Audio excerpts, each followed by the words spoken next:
स्वागत है दोस्तों आप सभी का राम आईएएस पर। मेरा नेम है ऋचा और आज के 5 मिनट पीटी सीरीज़ के टॉपिक को हम स्टार्ट करते हैं। आज भी हम दो टॉपिक को कवर करेंगे जो कि आपके पीटी के लिए 2021 के लिए बहुत ज़्यादा इम्पॉर्टेंट है। तो पहला टॉपिक होगा तिरुवल्लुवर दिवस।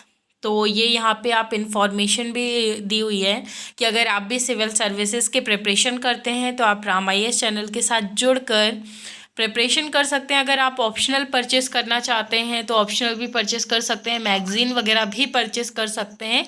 सारी इन्फॉर्मेशंस आपको नीचे मिल जाएगी। प्लस आप टेलीग्राम ज्वाइन कर सकते हैं। कुछ इम्पॉर्टेंट वहाँ पे आपको नोट्स मिल जाएंगे। नीचे टेलीग्राम का लिंक भी मिल जाएगा। अगर वीडियो पसंद आता है तो लाइक शेयर और सब्सक्राइब करना ना भूलें। चलिए आज के टॉपिक को स्टार्ट करते हैं।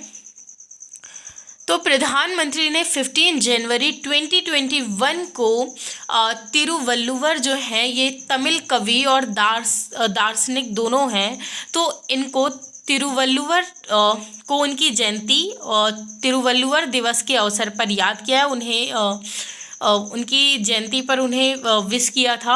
अगर हम ये देखें ये जो जयंती है पहली बार वो 17 से 18 मई को वर्ष 1935 में पहली बार मनाई गई थी। तो यहाँ पे ये याद रखिएगा कि डेट जो है उसमें क्लियर नहीं है कि 17 मई थी या 18 मई थी। तो वहाँ पे इसे मनाया जाता है। इनके अवसर पर इन्हें अगर वर्तमान समय में इसे देखें तो ज़्यादातर जो है तमिलनाडु में 15 या 16 जनवरी को मनाया जाता है। और उसी टाइम पे ये जो टाइम पीरियड होता है वो पोंगल समारोह भी होता है। तो ऐसा माना जाता है कि ये पोंगल समारोह का भी एक हिस्सा है। यहाँ पे ये इमेज आप देख पा रहे हैं, ये उनकी इमेज है। इनके संबंध में भी कुछ और जानकारी देखते हैं। इनसे रिलेटेड कुछ इंटरेस्टिंग फैक्ट जानने की कोशिश करते हैं। तो तिरुवल्लुवर के बारे में अगर हम जानें, जिन्हें वल्लुवर भी कहा जाता है, ये जो थे ये एक तमिल कवि संत थे। तमिल कविताएं वगैरह तमिल जो साहित्य हैं वो इन्होंने लिखा था। साथ ही में अभी इनकी बात करें कि ये जो थे धार्मिक रूप से भी जुड़े हुए थे, क्योंकि एक संत थे साथ में कवि तो थे ही, जिसके कारण इनका जो टाइम ड्यूरेशन है वो टाइम ड्यूरेशन काफ़ी ज़्यादा विरोधाभास है, कॉन्फ्लिक्ट है। लोग जो है बहुत सारे लोग इन्हें तीसरी और चौथी शताब्दी का मानते हैं, जबकि कुछ लोगों का मानना ये है कि 8वीं और 9वीं शताब्दी के थे। तो ये कॉन्फ्लिक्ट है, इसमें कंफर्म नहीं है। दो मत हैं इसमें, तीसरी और चौथी शताब्दी का, साथ ही 8वीं और 9वीं शताब्दी का। ज़्यादातर लोग जो है इन्हें जैन धर्म से संबंधित भी मानते हैं, क्योंकि हिंदू जो कम्युनिटी है, हिंदू लोग हैं, वो ये दावा करते हैं कि तिरुवल्लुवर जो थे वो हिंदू धर्म से संबंधित थे। साथ ही में यहाँ पे उनके द्वारा जो संगम साहित्य में तिरुकुरल या फिर कुरान की रचना भी यहाँ पे ये कुरान लिख गया है, ये कुराल था, कुराल की रचना भी की गई है। अगर इस रचना को देखें तो 3 भागों में बांटा जाता है। उससे पहले हम देखते हैं कि द्रविड़ समूह जो है साउथ इंडिया में पाया जाता है। तो उसमें देखते हैं कि द्रविड़ समूह जो है द्रविड़ समूह इन्हें एक संत मानता है। अब इन्हें संत इसलिए मानता है क्योंकि संत लोग जो हैं वो जाति व्यवस्था में अगर हम देखें तो वो बिलीव नहीं करते हैं, इसलिए ऐसा माना गया है कि ये जो थे ये एक संत थे। इनकी रचनाएं जो है वो 3 भागों में है। पहला जो है वो आराम, यानी इसे सद्गुण से देखा जाता है। पोरुल जो है इसे सरकार और समाज से रिलेट किया जाता है। कामम जो है ये प्रेम। तीन रचनाएं इन्होंने लिखी हैं। साथ ही में तीनों के बारे में मैंने बता दिया कि आपको क्या क्या है। साथ ही में इनके कुछ सामाजिक महत्व भी रहे हैं, कुछ सामाजिक कार्य भी इन्होंने किए हैं। वो सामाजिक कार्य इन्होंने कौन कौन से किए हैं वो इनके सामाजिक कार्य देख लेते हैं। तो वर्ष 2009 में बंगाल के पास उलसूर के प्रसिद्ध तमिल कवि की प्रतिमा का भी यहाँ पे अनावरण किया गया, लगाई गई। साथ ही में लंदन के रसेल स्क्वायर में school of oriental and African studies के बाहर भी वल्लुवर की एक प्रतिमा लगाई गई है। जो है ये एक स्कूल है, नेम है संस्था का, जिसके बाहर भी यहाँ पे भी प्रेरित होकर वल्लुवर जी की प्रतिमा जो है वो लगाई गई है। तिरुवल्लुवर जी की बात करें तो 133 फीट ऊंची प्रतिमा कन्याकुमारी में भी इनकी हमें देखने को मिलती है, कन्याकुमारी में भी लगाई गई है। साथ ही अक्टूबर 2002 में तमिलनाडु के वेल्लोर जिले में तमिलनाडु सरकार के ही द्वारा तिरुवल्लुवर विश्वविद्यालय की स्थापना की गई थी। वहीं वर्ष 1976 में वल्लुवर कोट्टम नामक एक मंदिर स्मारक जो है ये चेन्नई में बनाया गया था। इनसे जुड़े ये जो हैं ये कुछ फैक्ट हैं जो कि माना जाता है कि ये जो वल्लुवर कोट्टम नामक एक जो मंदिर ये स्मारक है ये चेन्नई में बनाया गया एशिया के सबसे बड़े सभागार जो हैं, जितने भी सभागार हैं उनमें से एक माना जाता है। साथ ही में 16वीं शताब्दी के ही शुरुआत में चेन्नई के मायलापुर में एक मबेश्वर मंदिर परिषद में तिरुवल्लपुरम का उन्हीं को डेडिकेटेड करके एक मंदिर भी बनाया गया था। तो ये हमारा फर्स्ट टॉपिक था जो जिसमें हमें जितनी जो डिटेल थी वो जाननी थी।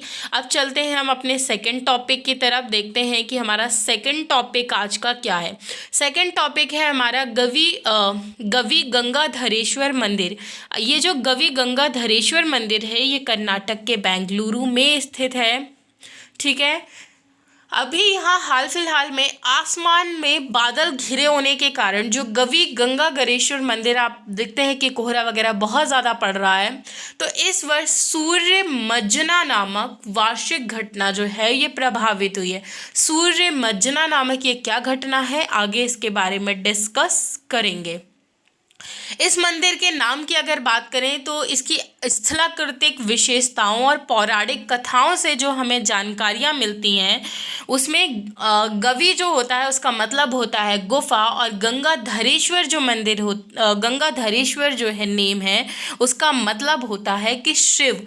तो अगर इसका मिला के अगर हम जो मीनिंग देखते हैं तो वो ऐसे भगवान से है जो किसे धारण करते हों, गंगा को धारण करते हों, यानी मेनली यहाँ पे जो मेन निकल कर आता है वो शिव जी से निकल कर आता है। ऐसा माना जाता है कि इसी के वर्तमान स्वरूप का जो निर्माण है, यानी ये जो गवी गंगाधरेश्वर मंदिर जो कि कर्नाटक में है, इसका जो निर्माण है वो केम्पे गौड़ा प्रथम ने करवाया था। केम्पे गौड़ा प्रथम के बारे में भी थोड़ी सी जानकारी ले लेते हैं कि आखिर ये केम्पे गौड़ा प्रथम है कौन। तो केम्पे गौड़ा प्रथम जो है ये विजयनगर साम्राज्य के अधीन एक सामंती राजा हुआ करते थे, और इन्होंने ही 1537 में बेंगलुरु शहर की स्थापना की थी। और जब ये बेंगलुरु शहर की स्थापना करते हैं तो इसका नाम जो है ये अपने कुल देवता, जैसे जो परिवार होता है कुल होता है तो कुल के देवता होते हैं, तो उनका कुल देवता का जो नेम था केम्पम्मा, उसी के नेम पर ये नाम रखते हैं।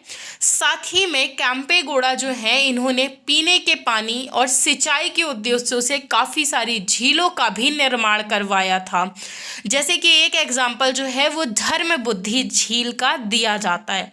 तो ये इनके केम्पे गौड़ा के बारे में कुछ फैक्चुअल इन्फॉर्मेशन थी जो कि आपको जाननी चाहिए। ये इतना ज़्यादा तो इम्पॉर्टेंट नहीं है, लेकिन नाम आता है तो फिर भी दिमाग में आ जाता है कि आखिर ये थे कौन, तो आपको गूगल ना करना पड़े, इसलिए मैंने इनके बारे में ये फैक्चुअल इन्फॉर्मेशन भी आपको बता दी। इस मंदिर की कुछ और भी विशेषताएं हैं, जैसे कि देख लेते हैं कि कुछ और विशेषताएं क्या हैं। तो पहले जो विशेषता है वो है खगोल आधारित वास्तुकला। खगोल आधारित वास्तुकला में अगर हम बात करें तो विजयनगर शैली में जो निर्मित ये मंदिर है ये काफ़ी ज़्यादा यहाँ पे जो वास्तुकला का उपयोग किया गया है वो रॉक कट वास्तुकला का उपयोग किया गया है। अब इसका कारण ये है कि यहाँ जो है हर साल मकर संक्रांति, जिस दिन मकर संक्रांति होती है तो मकर संक्रांति के दिन सूर्य महायज्ञ का यहाँ पे आयोजन किया जाता है। उसके बाद आता है सूर्य मज्जना। अब ये सूर्य मज्जना देखते हैं कि सूर्य मज्जना आखिर है क्या।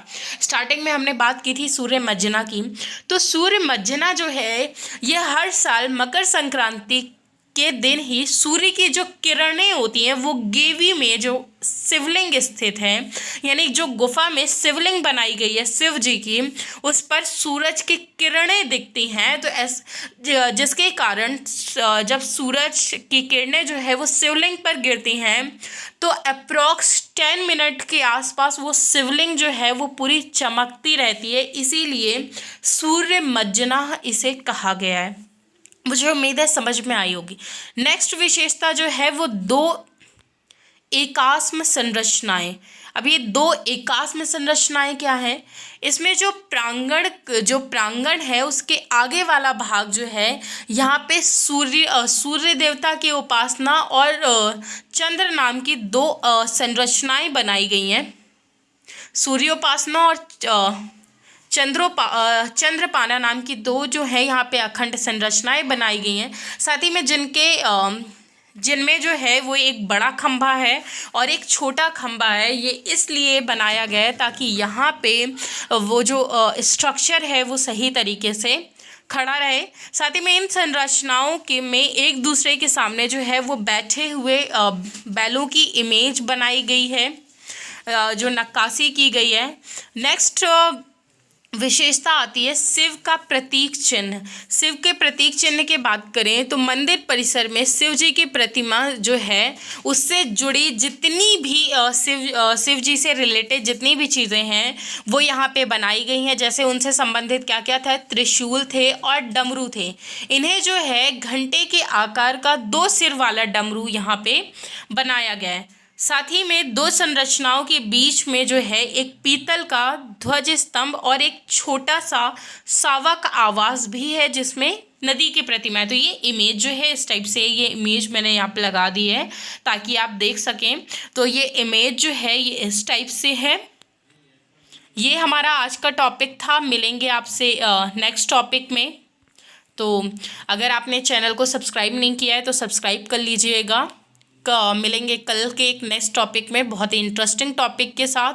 पीटी के लिए बहुत ज़्यादा इंटरेस्टिंग टॉपिक्स हैं, इनमें से किसी भी वीडियो को आप मिस ना करें। अगर आप इस साल दे रहे हैं तो भी बहुत अच्छी बात है, और अगर नहीं दे रहे हैं तो छोटे छोटे नोट्स बनाते जाइए। जब आप देंगे तब भी काम आएंगे ये नोट्स। Thank you.